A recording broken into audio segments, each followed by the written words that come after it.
Good evening, everyone. Welcome to another episode of the Sunrise Beachside edition of Chocobo Dash. I am your host, Elliot Lefebvre, and with me is an Ellison who appears to have scalped Nell and taken her hair. Well, I suppose it had to happen sooner or later. But don't worry, all those wonderful fans of ours.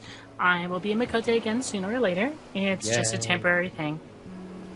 Yay! So, we're bringing this to you just on the eve of patch 2.3 finally going live. So we have a lot to talk about this week.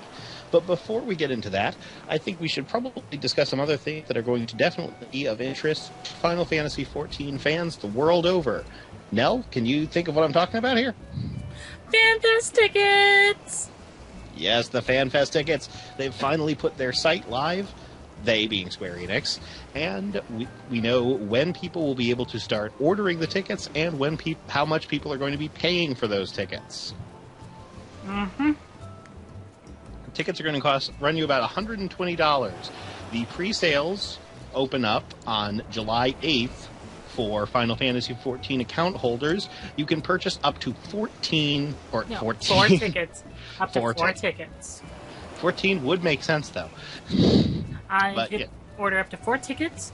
The opening starts at 10:30 a.m. Pacific Daylight Time or 1:30 p.m. Eastern Daylight Time. They are only having a limit of 1,800 tickets right at the start for these pre-orders. There will be more available again on July 15th at the same time of 10:30 a.m. Pacific Daylight or 1:30 p.m. Eastern Daylight. You can register your character name on your card. You don't have to. Although they do ask that you do if you do have a character. Mostly the don't have to option is... It's partly there for people who, for instance, do not want to have their character name on there or, for whatever reason, don't have an active Final Fantasy XIV account. So, and since you can purchase up to 4 tickets, you know, if you're purchasing one for a friend who is coming for some other reason, then that's kind of what the option's there for. Or if you're traveling, like, I'm going to say some of our demographic is obviously older people. I'm not saying older, but in the demographic of being married, such as yourself. Yes. They could travel with you, and they're not going to necessarily have a character in the game, so then there's no point in registering them with a character, so you could put not applicable or something. Personally, since my wife also plays, I don't really think about it that way, but... Yeah, but the thought's there for those who do, because not every spouse plays video games with their husband or wife.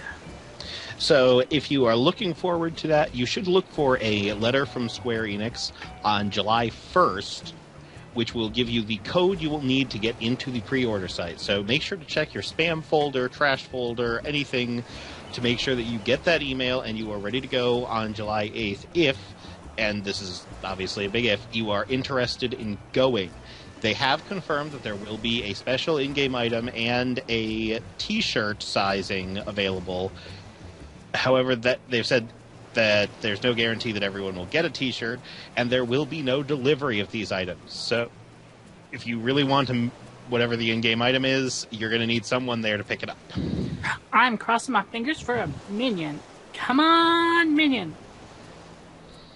I'm personally kind of hoping for a Mad Moogle cap, because then I won't be sad I don't get it. You know what would be awesome? What? A mini minstrel. That would be great. A little minstrel, the wandering minstrel minion. Mm-hmm. People have been requesting it on the forums for a while. This would be the perfect opportunity. And it could do great things. For example, every time you do damage, it could tell you that you did twice as much damage as you actually did, if the little Ultima Hard mode was any indication. Or better yet, whenever you're in combat, he sings.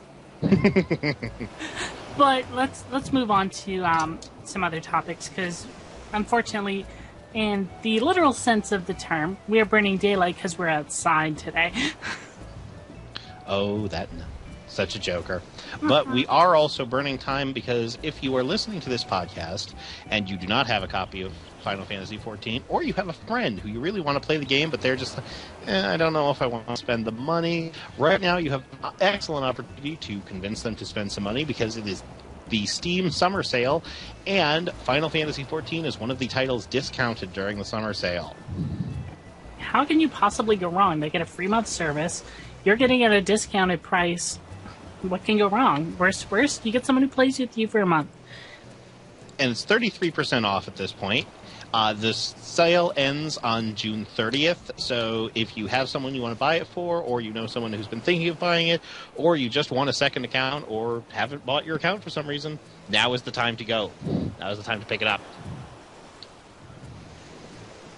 So let's move on to official Square news for the game itself. We got hit, the morning of this recording, we got hit with the 2.3 Defenders of Eorzea trailer. And let me say, and I've waxed poetic more than enough about this, so we're not really going to talk about it here on this episode, but flying looks pretty awesome. Oh, it looks great. I have to say, I am completely stoked for a lot of it, except for a couple of things. First off, I am pretty sure that's not Ultros. Yeah, that really doesn't look like everyone's favorite Ultros. But, you know, it wouldn't be the first time that we had a really odd take on a Final Fantasy character. But leaving that to one side, though, Hullbreaker Isle and the other new dungeons do look, let's be fair, really, really cool.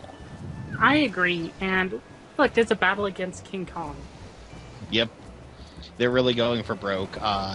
Bringing up a rather obscure, I guess, lore character for Tamtara hard mode. I don't know if you remember Edda Actually, she's not that obscure. She was originally supposed to join the Scions later on in the storyline, but they scrapped that idea when they were releasing 2.0.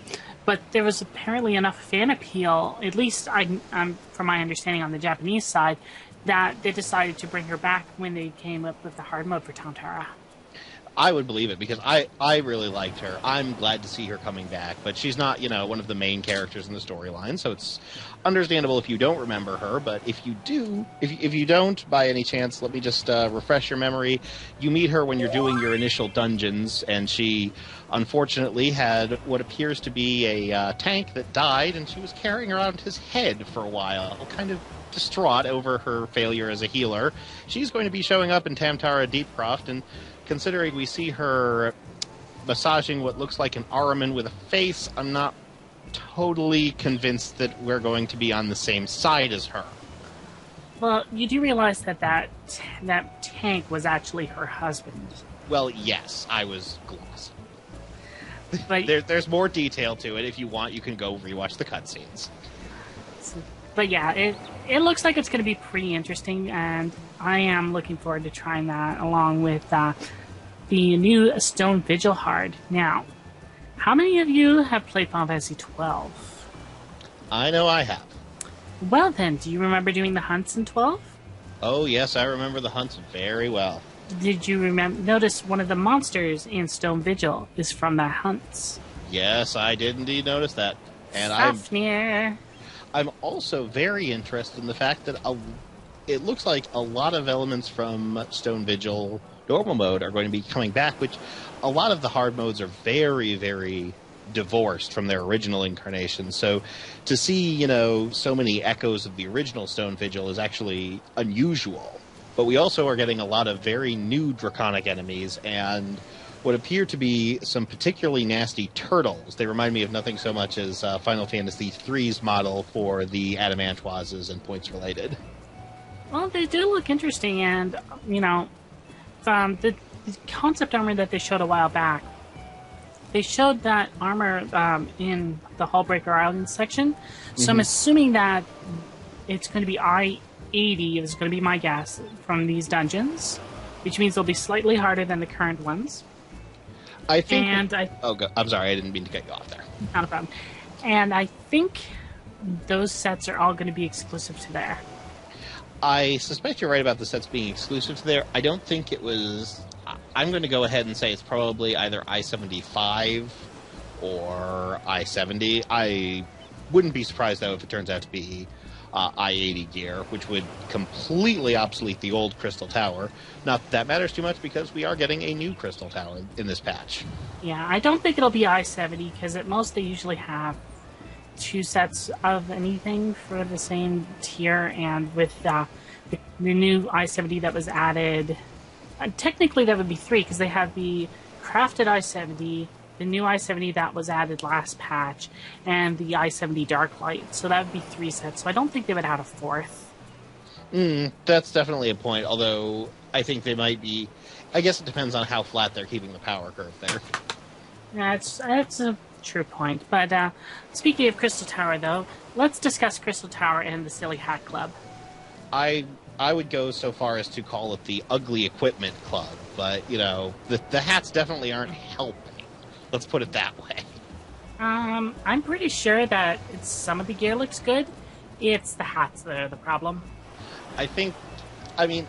On the one hand, I don't feel like okay, it's great that all of the gear very visually harkens back to, bosses and enemies that you're fighting in Crystal Tower. That's great. That's really, thematic, and as opposed to the first sets of Crystal Tower gear where it was just kind of whatever, this, has a thematic link. But I think this is, yes, you can get Amon's outfit and you can wear it presumably on your bard, but Amon's outfit is kind of ridiculous. It's not a very... It's kind of a riot of colors. It kind of just looks silly. It looks silly on a giant skeleton pirate, and it looks even sillier on you. It kind of reminds me of an overblown Corsair. But that just, that's another sort. I want my Corsair. I also want my Ninja.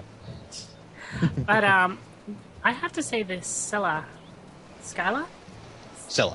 armor, the white and black for what I can only assume is healers and nukers. The only part that looks bad on that is the headpiece. I think it's an interesting...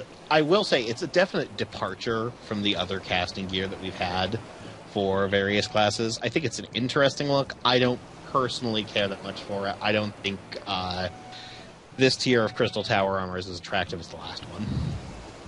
Well, the last time one was kind of just a reskin recolor anyways. But I'm not as fond of it, but it is, it is what it is, and that's not the only reason to go into Crystal Tower, and we are going to be facing a lot of new bosses and obviously a lot of new content when we get in there. Indeed, and it looks like it's going to be rather fun, rather interesting, and I'm looking forward to seeing what they can pull off with the new Crystal Tower. But I'm also a little curious because when they showed off the fight against Xandi, who's apparently sitting on the throne at the end of that part of the trailer, there's no roof, no ceiling, no stairs going up somewhere else. So I'm wondering if Crystal Tower, or at least this part of Crystal Tower, is only a section, and then we still have to, teleport to another section. I wouldn't be surprised. We might also be going, for instance, up, a satellite tower, an adjacent one, and then going back to the main tower, because we still have, theoretically, to face off against the Cloud of Darkness and the last little set of Final Fantasy III bosses. So we know there's going to be a little more Crystal Tower, but you're right. It looks like that's the top of the tower, or at least close to the tower. If it is the top of the tower, I can only assume that what we have to do from there is actually descend down the inside. That would be my thought. But whatever it is, it's definitely looking interesting. It's also going to be a different experience because unlike in the first Crystal Tower experience, we're not going to have as many cases where the parties split up, we've been told. So it's going to be, as opposed to the Atomos fights or the bomb fight, it's going to be more of a unified 24-person experience, even though odds are you're still going to have sort of a division of roles in parties. And if I remember correctly from the live letter, at least the queue looks a little bit different than the original Crystal Tower. It showed 3 tanks, 6 healers, and 15 DPS. Which would be interesting if they go with that, although that might just have been an early testing idea. But if you do, it's going to make it's going to really emphasize a different set of roles, and it's going to emphasize a different balance compared to the current setup. Well, if they definitely go that way with future content, it will be interesting to see how the balance goes. Because remember, they've been talking about having tank shortages and people not really wanting to tank, and I believe you covered an article about that in Moglog. But this would be an interesting way to adjust the game mechanics for that. At the same time, if you're having more DPS there, that may not, it may sort of be a vicious cycle. You have few tank slots, so you have fewer people already tanking, and then even fewer people tanking when there's less demand, and it's a delicate balance, but they can't just keep doing the same issue and try to basically have it resolve itself. So if they go with that route, it'll be an interesting experiment, to say the least. Speaking of interesting experiments, let's talk about experimenting on your companions. How about, or more specifically, experimenting on your Chocobo? I don't want to experiment on my Chocobo. My Chocobo's like my best friend. Well, if you're making him run an obstacle course, I'm sorry, but you're experimenting on him. It might not be a malicious experiment, but it's an experiment. No, I probably would have mine kick barrels, because mine's a DPS. Well, that's an experiment, too. Can you kick over all the barrels? My Chocobo would say yes, and then kick all the barrels at you. I'm just saying, remember, the difference between science and screwing around is writing it down. But yeah, it looks like it's going to be an interesting little procedure. From what I could gather, there's at least 3 minigames. One looks like a balance minigame because it had the Chocobo standing on a pole and then shifting from one foot to the other. One looks like a jumping minigame because it jumped over, I think it was a barrel, then tried to jump over a Gooboo. And succeeded. Then finally, what I'm assuming is a strength challenge because they were kicking barrels before they got to eat the greens on the top. And there was much eating of greens. They were very happy about it. It's a big old bowl of greens, and he ate it in 3 bites. Hungry bird. Now, it looks like it's going to be very interesting. We've also been told on the forums that, for instance, if you allocated all of your points in your Chocobo and you split them up so you didn't have everything in one roll, you will be able to get your first set of barding just by resetting your Chocobo's points and then putting them all in the same roll. But they also mentioned that part of the parcel for the Chocobo raising is raising the level cap of your Chocobo, which means you get more skill points so you can actually get the rest of the armor. And that's going to be an interesting experience. I'm personally curious how much agency players have in terms of leveling up their Chocobo. I could totally see, for instance, like barrel kicking being your DPS leveling minigame, and obstacles being, for instance, your tanking minigame. But I'm interested to see whether this is just, you set your Chocobo on this task and you see how they do, or if, it's sort of you take control of the Chocobo for a while and you have to work through the minigame, and as you get better at the minigame, you can accomplish more and more and level your Chocobo more and more. I'm kind of hoping that the Chocobo does it itself, but you get the choices to, encourage them or scold them, and that would have different effects depending on your Chocobo's ranks and personality kind of thing. Because that would make for a little bit of an interesting dynamic, so no 2 Chocobos are identical. Yes, and we've also been told that there might be something about coloring your Chocobo's feathers, which hopefully is not painful to the bird, because I really don't want to think about just dumping a bunch of dye over his head. Yeah, and let's not bleach them to try to get the magical white Chocobo, please. Mark. Alright, did we have anything else we were thinking of discussing now? Well, I think we should probably talk at least a little bit about some of the story hints that we saw in this most recent trailer, because, boy, there was a lot of story stuff coming fast and furious. Oh, you mean like Hildebrand with a fish in his hair as a new hairstyle? I would say that this is a confirmation that at least Highlander males will be getting the fish hair accessory. I'm really hopeful that this gets ported to other races, possibly with other critters. I know that I've long wanted Rio to have a Gooboo tooth in her hair, at least, on special occasions, or maybe a little Araman tangled up in there. But seriously, though, it looks like it's going to be entertaining. Hildebrandt has always been hilarious. And it looks like the Mandys. There's a whole Mandy brigade. It looks like there's an evil tomato. Again, if you've played Final Fantasy XII, this is a little bonus for you, as you probably remember facing off against that little Mandragora squad yourself. But there are also a number of other little hints and revelations in there. For example, while the very end of the trailer did not come out and say this, if you have played Final Fantasy VI before, the music and the crescendo that was building right before it cuts off should sound very, very familiar. It's not exact, but it is so close to the title screen for Final Fantasy VI. And it's definitely, I would say it's definitely implying something, especially with the little hints that we've seen of an Elysian woman wearing blue. Yes, we don't know anything about that for sure. There's a lot of speculation going around, but we're not going to jump on that. But we will discuss a little bit of something at the end of the show that we wanted to go over. But moving back on to the stuff that we saw in the trailer for the storyline stuff, I'm going to ask you, and I know I asked you earlier, but I just want to get your opinion out here again. Did you get a Kingdom Hearts feeling when you saw the emissary standing in that circle?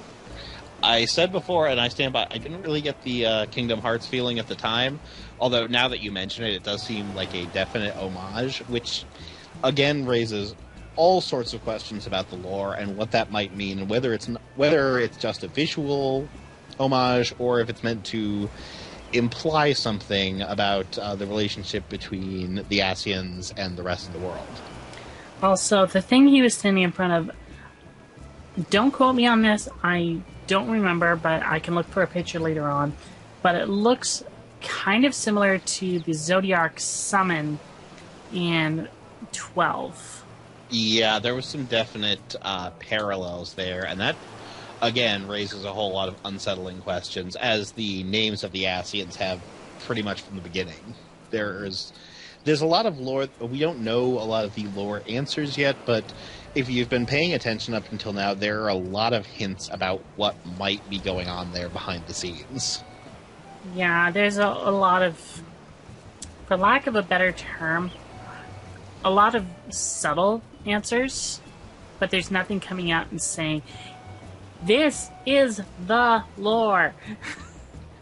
It's all right at the moment open for interpretation, which makes it great for people who are lore hunters, because then you're looking for all the abstract and all the little bits and fragments and then placing them together, which can be really fun.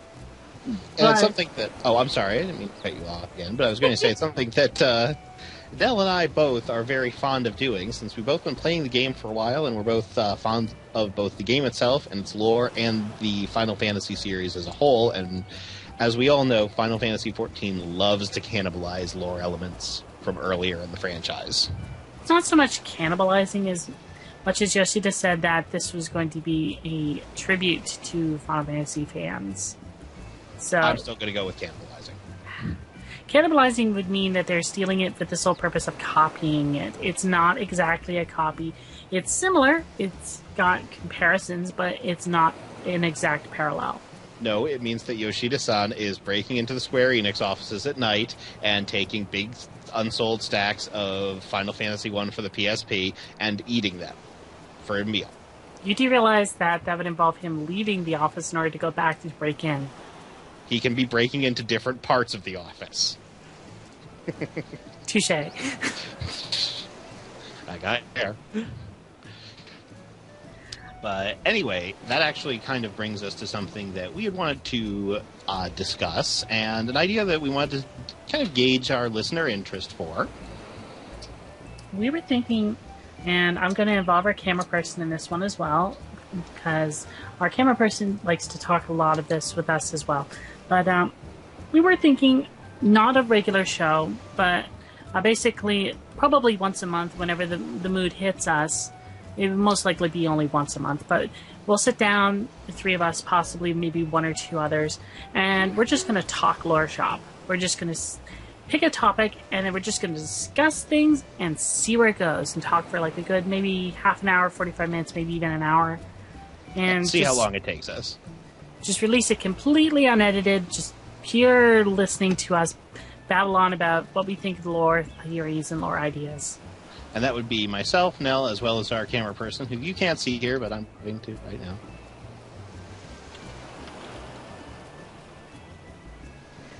Yay, waving to our camera. I promise you there's someone there. We're not just waving to space. They're lying there waving to space. A rare appearance by our cameraman. Alrighty. So, feel free to leave us either a Twitter post or a comment in the YouTube video, basically letting us know what you think of this idea. We'll give it a shot anyways for the first episode and gauge some feedback from that as well. But if it's something that you're generally interested in, you want to hear us do, give us some extra oomph to go with it, and maybe throw out a couple of topics. Although we do have one idea that we want to go with first, so we'll probably run with that one. But we're always happy to hear anything you have to say, and that obviously goes not just for this idea, but as the show goes on, whether you like an episode, don't like an episode, whether you think the format is, a good one, whatever you think about when it comes to this show, we're happy to hear what you have to say. And if you want us to do additional content in any way, shape, or form, feel free to comment and let us know as well. Yep, and that's why the end of every show, as we're getting close to, unless, Nell, there was something else you wanted to bring up this week? Personal Housing has a portrait of Nashmau and Hildebrandt. Get it. And what else could you want over your bed in the morning? But as always, we say, leave us comments on YouTube, leave us comments on Twitter, leave us comments on the official Lodestone thread, ask us questions in any of those places, ask us questions on the Moglog. We read all of them, and we're always happy to hear feedback from fans. If there's something you like, if there's something you don't like, if there's something you'd like to see more of, let us know. As always, you can leave any positive or negative comments in the box below. Like, share, and subscribe if you haven't already. You can follow both of us on Twitter. I'm Nell_Celestine. And I'm Elliot_Low. You can follow Elliot's website, which is also in the description below. As always, thank you very much for watching. And if you do have any other questions, comments, or suggestions, please feel free to contact us in any way, shape, or form, and we will do our best to reply and or assist. I also understand, thank you for the Reddit post earlier, that some of our episodes are not showing up properly in iTunes, and I am working to deal with that. By the time this episode comes out, it should be corrected. Thank you very much for listening, everybody. I am Nell Celestine. And I'm Elliot Lefebvre. Bidding you adieu.